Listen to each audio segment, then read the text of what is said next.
Good morning. Good to see everyone here this morning.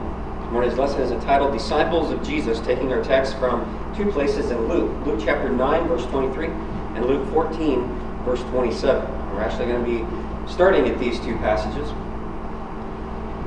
So as you're turning there, I want to remind us of Acts chapter 11, verse 26, where we're told that the disciples of Jesus were first called Christians in Antioch.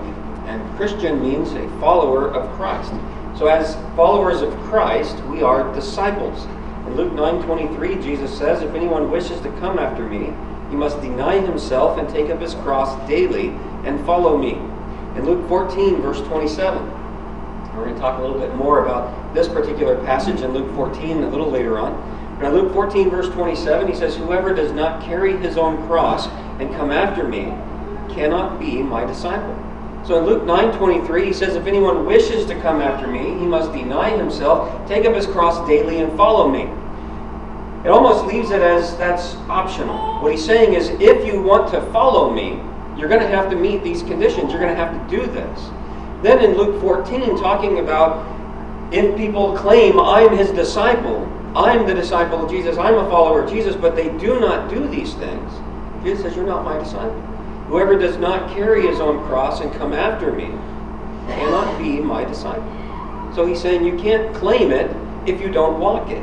He says, not all in the world are going to choose to be his disciple. But if you choose to be, if you wish to be, there are some conditions that apply. And then later in chapter 14, he says, "Whoever does not do these things," he says, "cannot be my disciple." Well, what is a disciple? The Greek word mathetes from Strong's 3101 means a learner or pupil. There's another word that is also used for disciple, and that is manthano from Strong's 3129. It means to learn. It's from a root word, math, that means thought accompanied by endeavor. A disciple was more than just a student. A disciple is not only a pupil, but an adherent. According to Vine's New Testament, it says they are spoken of as imitators of their teacher.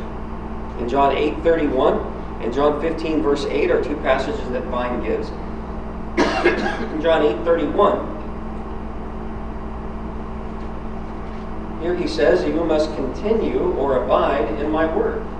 He says, so Jesus was saying to those Jews who believed in him, or believed him, verse 31, "If you continue in my word, then you're truly disciples of mine." They had to continue in his word. It's not a one-time thing where we say, well, we agreed with what he said here, but we are going to choose and select things that we didn't like, but we're going to be his disciples. He says, you have to continue in my word. Then over in John 15, verse 8, part of the scripture reading David read for us this morning. In verse 8, "My Father is glorified by this, that you bear much fruit, and so prove to be my disciples." We continue in his word, and we must adhere to his lifestyle. We must adhere to his principles and his attributes in order to be a disciple. So Vine says this word is used as not just the student and teacher relationship, but a adherent. That is one that imitates their teacher. And so this word involves more than our modern idea of a pupil or student. This is characterized by a student-teacher relationship where the student wants to imitate and emulate and be like the teacher. In this case, the student accepts the views of his teacher and adopts his teacher's way of life. Look with me in Matthew 10, 24 to 25. In Matthew chapter 10, in verse 24. He says, "A disciple is not above his teacher, nor a slave above his master. It is enough for the disciple that he become like his teacher, and the slave like his master. If they've called the head of the house Beelzebul, how much more will they malign the members of his household?" He's saying the students, the disciples, must become like the teacher. He's describing what that word disciple means. It means to imitate the teacher, to adopt their way of life. You know, I've had many instructors that I really enjoyed their class. But when the class was over, I didn't really give the teacher much more thought. Right? They taught a subject, and it was really good when the teacher was impassioned over the subject material. One of my favorite classes ever was a professor. His name was Dave. I don't remember his last name, but he was my astronomy professor for 2 semesters in Colorado. And the closest I ever saw this idea come in the modern setting was he had a particular fashion sense. And it became a series of endearing jokes that we told. We all loved the guy. But he seemed to always wear the same pants. And it became this running joke that people were wondering, does he have any other pants? Does he? So a bunch of us got together and we bought him slacks, the exact same color that he was wearing. And he looked at it and said, I will call this one number 50. But then I also saw another student come in dressed just like the professor and wearing slacks and a shirt very similar in style to the professor. And we all got a good laugh. The professor took it very, very gently and sensitively. He seemed to enjoy it. But that's not what this is talking about. That's not even what this is. The idea of a disciple is not even about emulating the teacher in his looks. It's describing his way of life, adhering to his teaching. So that's what we're going to be talking about this morning. And we see that Jesus is not the only person in the Bible to have had disciples. So we need to be careful that we recognize that we choose to be a disciple of Jesus, or we can choose to be a disciple of something else. John the Baptist had disciples in Matthew 9:14 and Matthew 11:2-3. The Pharisees had disciples in Matthew 22, verse 16. Some of the Jews claimed to be disciples of Moses in John 9, verse 28. But as Christians, we need to be sure that we are living as disciples of Jesus, that others can see our lives and know that we're disciples of Jesus and not anything else. Can there be disciples of the world? Yeah, I think there's a lot of disciples of the world. They buy into the attitude that anything goes, love is love, and all these other slogans that keep coming by every so often. And they adapt their lifestyle to where you look at them and what the world teaches, and they're fully in line with it. The world needs to be able to look at our lives and see that we're fully in line with what Jesus taught. And Jesus actually laid out conditions of discipleship. Although he has many followers, even in his time period, there were those that thronged him wherever he went. They followed him, but that did not mean they were all truly disciples of his. He makes it clear that not everyone who follows him, or even those who say they follow him, is a true disciple. Going back to our text in Luke 14, and verse 25 says, Now large crowds were going along with him, and he turned and said to them, If anyone comes to me and does not hate his own father and mother and wife and children and brothers and sisters, yes, even his own life, he cannot be my disciple. And then he says what we read earlier in verse 27. Whoever does not carry his own cross and come after me cannot be my disciple. And then starting in verse 28, he starts talking about counting the cost of what it means to be a disciple. As he taught the crowds on counting the cost of discipleship, starting in verse 28 onward, he makes it clear that the essence of discipleship is to place all things in God's hands. It is to place our trust in him. In Acts chapter 4, 34-37, we can read that the early saints shared their possessions one with another. That took great faith to get rid of those things that they had held on to. They got rid of them, laid them at the apostles' feet so they could be distributed to all those who had need. They put their trust in God to see to their own needs. Following Jesus is not trivial. One is not really being a disciple if one is not fully devoted to him. We must be fully devoted to him. In John 8, 31-32. So Jesus was saying to those Jews who believed him, if you continue in my word, then you're truly disciples of mine. And you'll know the truth, and the truth will make you free. The truth will make you free. If you abide in or continue in his word. In Luke 14, verse 33, he says, So then none of you can be my disciple who does not give up all of his own possessions. Talking about putting our trust fully in God. And again, the saints did that. We're an example of that in Acts 4, 34-37. Jesus is saying only those who meet certain conditions or requirements are recognized by him as being his true disciples. So what are those conditions? And how can we know if we're truly Jesus' disciples? And that's what we're going to be talking about the remainder of the time that we have this morning. So in the next section I titled, What are the demands of discipleship? Jesus lays out, first and foremost, we must deny self. In Luke 9:23, he says he must deny himself. We can see self-control. This is the idea here being portrayed as one that is self-controlled. In Galatians 5:22-23, we read that self-control is a fruit of the Spirit. In 2 Peter 1:6, self-control is one of the virtues we need to have in our character that will have the gates of heaven open to us abundantly. Self-denial is an important quality to have. It's not optional. In order for us to abide in the fruit of the Spirit, practice those things, we must have self-control. Excuse me. In order to have those attributes that will allow heaven to open its gates to us, that if we practice those things, we'll never stumble. Self-control needs to be a part of our lives.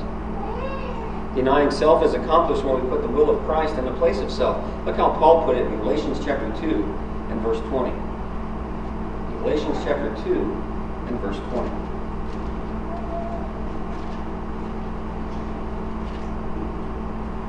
He says, I have been crucified with Christ.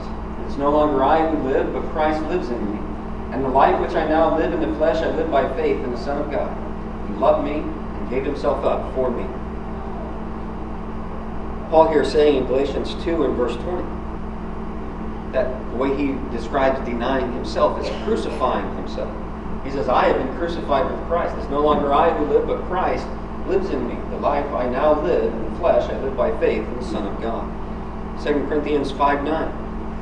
2 Corinthians 5:9, we see that to be a true disciple of Christ, we must always choose to do the things that are pleasing to Him and not just to ourselves. 2 Corinthians 5 and verse 9.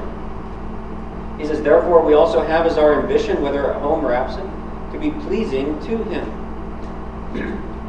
In Luke 14:26-27, when He says, if anyone comes to me and does not hate his father and mother, wife and children, brothers and sisters. Now, I was reading an article not that long ago, within the last couple of weeks, and it was titled like the top 10 hard sayings of Jesus. Some of the hard things that Jesus said that, in a lot of cases, drove disciples away from Himself. Especially if you look in John 6, when He's talking about eating the flesh and blood, and they didn't understand He was speaking in a figurative sense. And they were in mass exodus to the point He looked to His apostles and said, are you believing too? And Peter says, Lord, well, where we go? You have the words of eternal life. And one of those hard sayings on that list was this idea that we must hate our family. And while the guy writing the article, it turns out he actually did understand what it was saying and did a really good explanation of it, we understand that the hating here, we're not to hate anyone. The hating here is not the way we use the word hate today in our English language. It's to love less. It's to put something else, someone else, in the place of foremost. In Matthew 10:37, Jesus says, he who loves father or mother more than me is not worthy of me. There is how that word hate is described. Jesus says, he who loves father or mother more than me. That means they love Jesus less than their family. What he's saying here in Luke is if anyone comes to me and does not hate his father, his mother, wife and children, brothers and sisters, he says, cannot be my disciples. Why? Because how can you be a disciple of Jesus if you put someone over Him? Jesus is not teaching us to hate others. He's saying that our love for Him must be above and beyond everything else in life, including the closest of ties we have in this physical world, and that is our family. He says He must come first, even over our family. And we've seen that happen. We understand why He has said that. How many times have we talked to people that said, well, I was born into this religion. No, you weren't. The Jews were the only hereditary thing, and even they had to obey. But they'll say, I was born into this. My family's been this, and for generations back, if I convert, I'll lose all of that. They'll disown me. Or they'll say, so-and-so that I love dearly is already dead. If I convert, it means I condemn them. No, their story's done. They're going to stand before God and give an account. But for that, they were willing to cast Jesus aside. You see, they love family more than they do Jesus. They cannot be His disciple. When someone has that attitude, we've heard people say that. Jesus is saying our love for Him must be greater than our love for any other person or thing in our lives. No one is to come between us and our loyalty to Christ, including ourselves. How many people have said, well, I know the truth, I know what's right, but I need a couple more years to sow my wild oats or whatever it is, and then one day I'll come back. But all the while claiming, I love Jesus, I love God. No, you put something else in his place. You cannot be his disciple unless you love those things less than you love Jesus. So we must be willing to deny ourselves, or we cannot be his disciple. We must be willing to suffer for Christ. Luke 9:23. He says, take up his cross daily. There are many people in this world that have misunderstood and misapplied this statement. There are places in the world, I don't know how many places here in the U.S., but there are places in the world where people take this in a literal sense, where they carry around large wooden crosses. And they carry them to their workplace. They carry them to school. Is this what Jesus was talking about? This is not what the Lord meant by this statement. He was not talking about the lugging around a heavy wooden cross. What he's saying is, if we're going to follow in his footsteps, those footsteps lead to suffering. And they might even lead to death, our own death. They led to his death. The cross was not a religious symbol when Jesus spoke these words. It was a terrifying instrument of execution. It was a terrifying instrument of death. It was not worn as a piece of jewelry or hung on the wall as a decoration in the first century. It was gruesome. The crosses that stood on the hills with bodies on them, crucified by the Romans, stood as testament to their power, to their authority, to their cruelty, that you don't cross the Roman government, or this is what happens to you. You end up on a cross. The cross was not a religious symbol in Jesus' day. It was a much feared instrument that stood for suffering and death, because many people would take days to die. Now, Jesus being crucified right before the Passover, the Jews didn't allow that to happen. They had to be taken down before the Passover. Jesus told his disciples he was going to suffer and die in Luke 9, verse 22. Then he said if one desired to come after him, he must deny himself, take up his cross, and follow him. Look what he said in Luke 9, verse 22.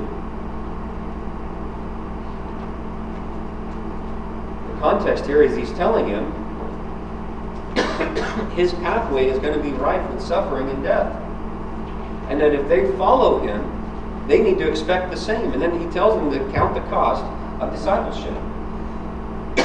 In Luke 14, he says in verse 21, but he warned them and instructed them not to tell this to anyone, saying, the Son of Man must suffer many things, and be rejected by the elders and chief priests and scribes, and be killed, and be raised up on the third day. And he was saying to them all, if anyone wishes to come after me, he must deny himself and take up his cross daily and follow me. The context here, when he's telling them they must take up their cross and follow him, he's saying, I'm going to be put to death. You might say, why would I want to adhere to that type of teaching? Because in other places he says, great is the reward. Jesus was up front with those who desired to be his disciples. Place a marker there in Luke 9 and turn with me to Matthew chapter 10.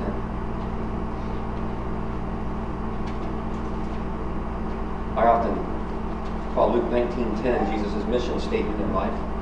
And I've referred to the chapter of Matthew 10 as the application for that.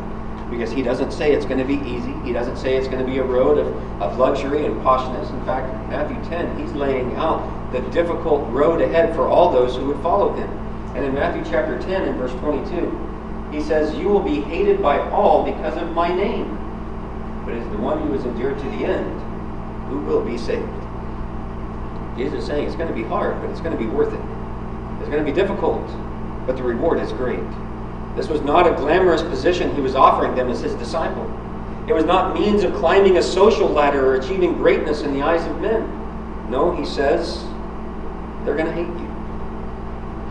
He laid it out for him that his own path was going to lead him to death. And unless we're willing to walk the path he walked and bear the suffering that comes with it, we cannot be his disciples.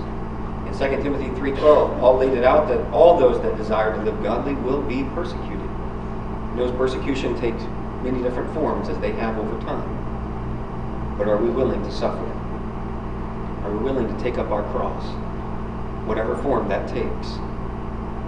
We must deny ourselves. We must be willing to suffer for Christ.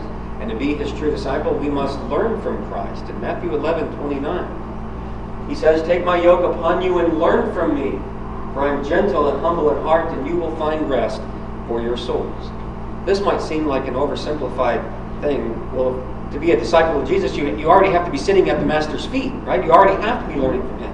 But think of how many people we hear claim to be Jesus, but they sit at the feet of the likes of Max Lucado and all his devotional books. Oh, he's a great man, and his teachings, and they'll choose that over reading the Bible. Or all these other devotional things that might have some good and merit in them, but that's what they devote their lives to, is the studying of these things that are easier to read and make me more spiritual than reading what Jesus actually said. And how many people have been driven away, how many people have been deceived into believing a lie because they sit at the feet of someone other than Jesus. They're learning from someone else's interpretation, someone else's vision of what Christianity ought to be. Jesus says, "Take my yoke and learn from me." In order to be his disciple, we need to sit at his feet. This was done literally by those who lived in the first century. But how can we follow Jesus today? Jesus says we need to continue and abide in his word, John 8:31. In his word. That's what we need to continue. Discipleship primarily denotes one who learns. From the King James in 2 Timothy 2:15, to study to show yourself approved by God, a workman who does not need to be ashamed, someone that can rightly or accurately handle the word of truth. In Matthew 28:19-20, Jesus sent his apostles out to make disciples of all the nations, teaching them to observe all that he commanded them. It's not something that we offer some glamorous position in life. Oh, it's going to be this easy. Now, there are some that do that. The Joel Osteens of the world promise this prosperity gospel. All you need to do is believe in Jesus, obey the gospel, and you'll have a boat and a mansion and all these cars, and life will just be simple and easy for you. Jesus never said that. He said the world is going to hate you. Why would we sign up for something like that? Because he says great is the reward. The one who endures to the end, he said there in Matthew 10:22, will be saved. In Luke 6:46, Jesus says, "Why do you call me Lord, Lord, and do not do what I say?" The way that we live today shows others that we are his disciples. The way that we follow Jesus today is by following his teaching.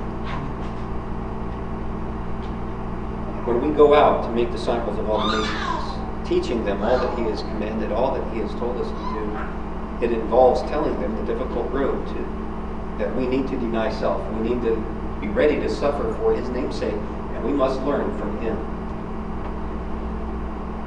Not only that, we must bear fruit to be his disciple. In John 15:8, he says, "My Father is glorified by this, that you bear much fruit, and so prove to be my disciples." There are those in life that take this to mean that we need to convert as many numbers as possible, and that becomes the standard by which if someone has grown. But that's not really what Jesus is teaching there in John 15 either. The vine and branches demonstrate that as we abide in the teachings of Christ, we are expected to bear fruit. I appreciated the scripture reading this morning. I want to thank David for it. And ask you to turn there again with me in John 15 and begin reading in verse 4. He says, "Abide in me and I in you, as the branch cannot bear fruit of itself unless it abides in the vine, so neither can you unless you abide in me. I am the vine, you are the branches. He who abides in me and I in him, he bears much fruit.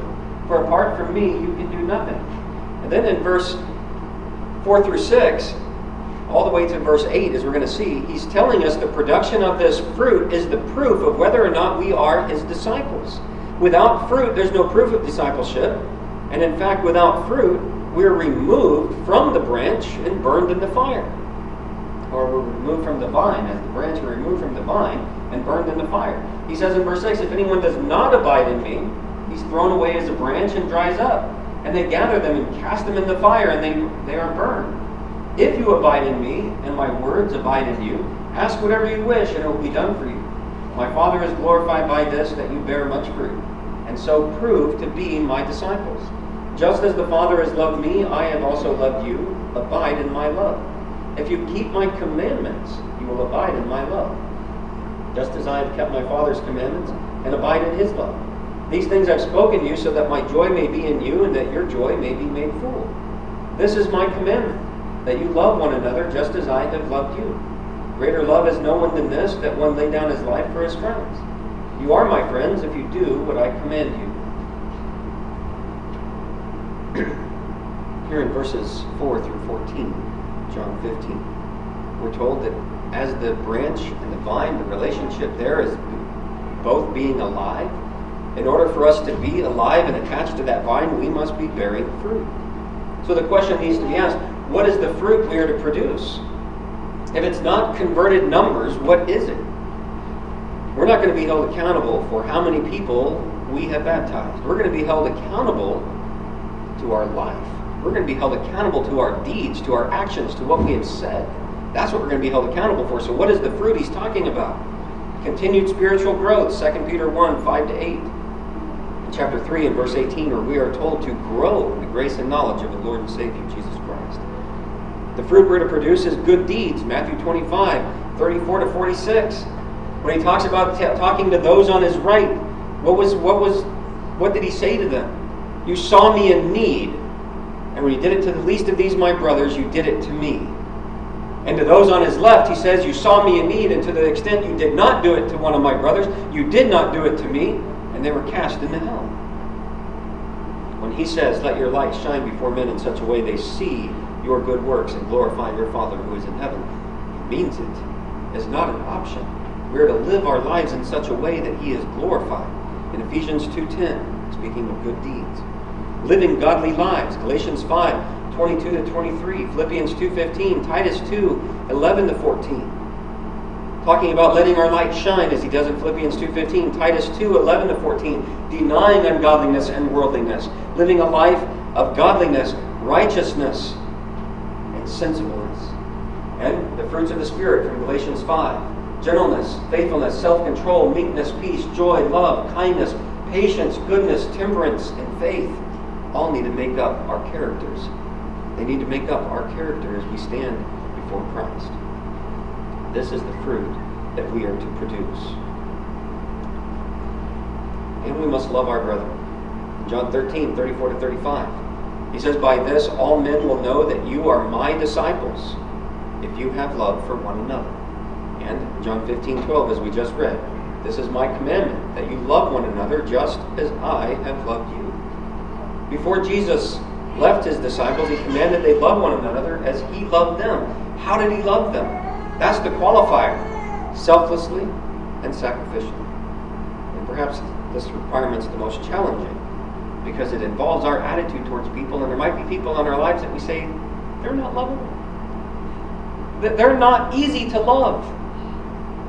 You think those nailing Jesus' hands to the cross were easy to love? Jesus says, Father, forgive them. They know not what they do. As Greg read for us this morning, 1 Peter, the memorial table, that while being reviled, what did it say he did? He did not revile back. That takes self-control. And that's the type of self-control he requires of us. That's the kind of love he has for us, that he did that. For the joy set before him, Hebrews 12, he endured the cross, despising the shame. Why? Because he had such love for you and me, he did it so that we would not grow weary and lose heart.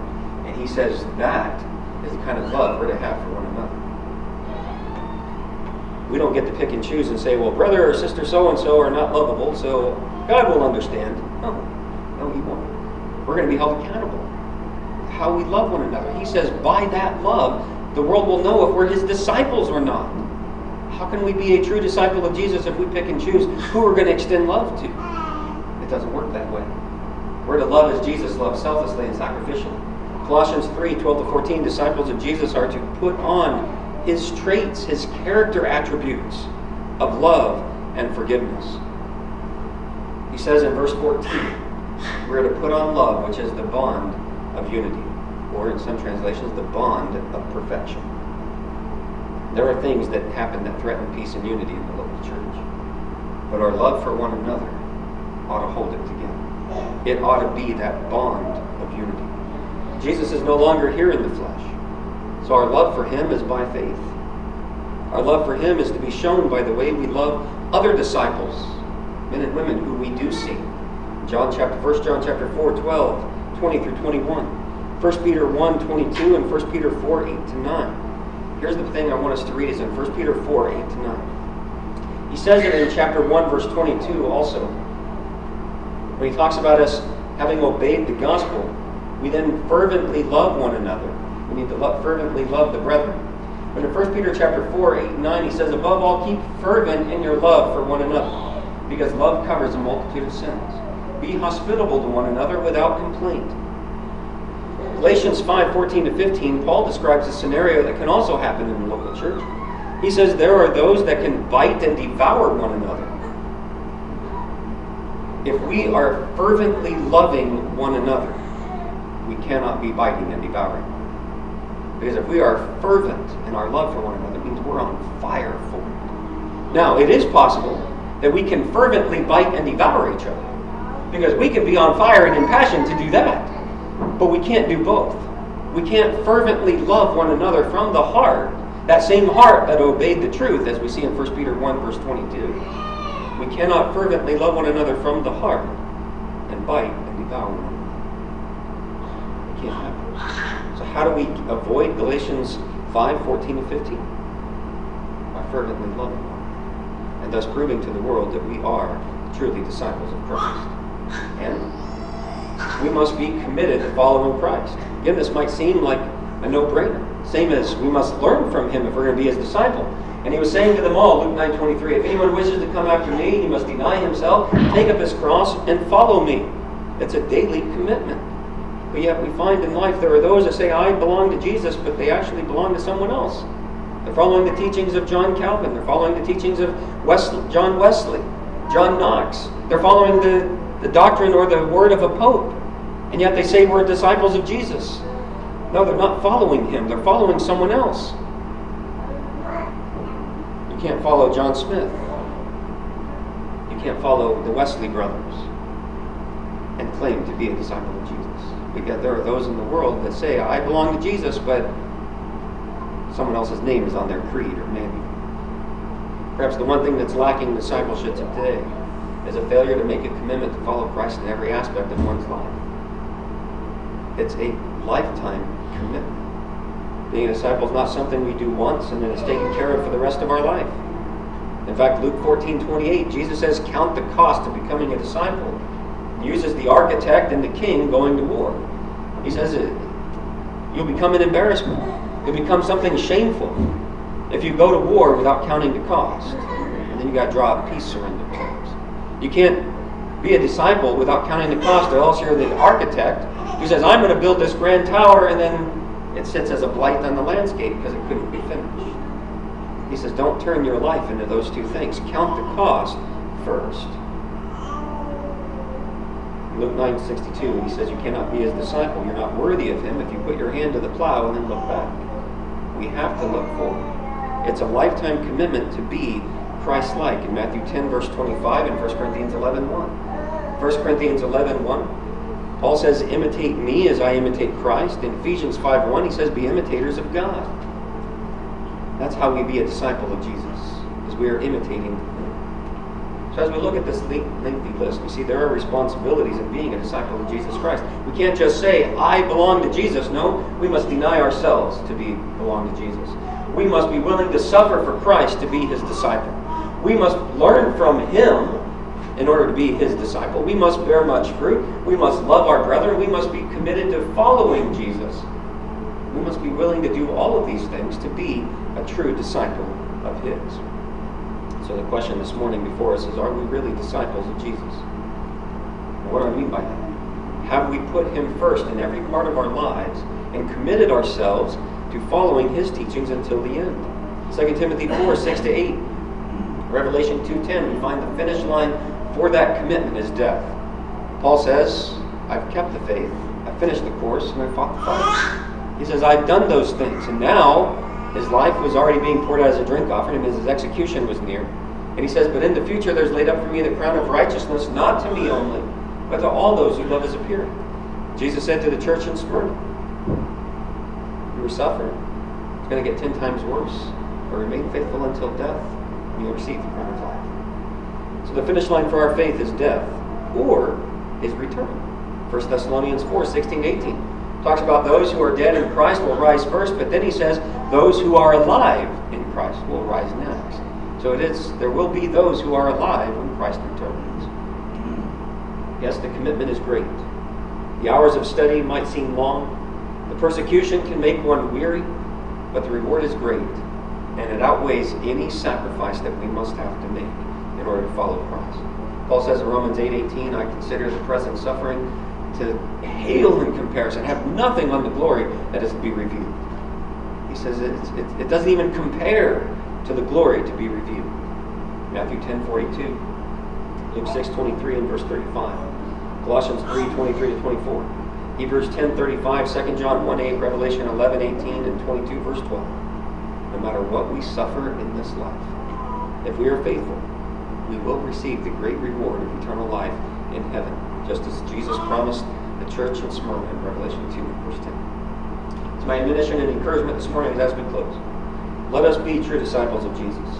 Let us take up our crosses daily and follow him. And let the world see our lives and say, that's a disciple of Jesus. If you're a Christian, if you're not a Christian this morning, you need to be. To repent and be baptized, take up your cross and daily follow after him. Make that lifetime commitment. If you are a Christian in error this morning, now's the time to think about your influence, your example. Others watch and see what you do and say. Do they see a true disciple of Jesus? Repent and be renewed, and choose to daily follow Christ and renew that commitment that you made. If we can assist you in any of these things, the waters of baptism on your behalf, the prayers of the congregation on your behalf, come forward and let it be known now while we stand and while we sing.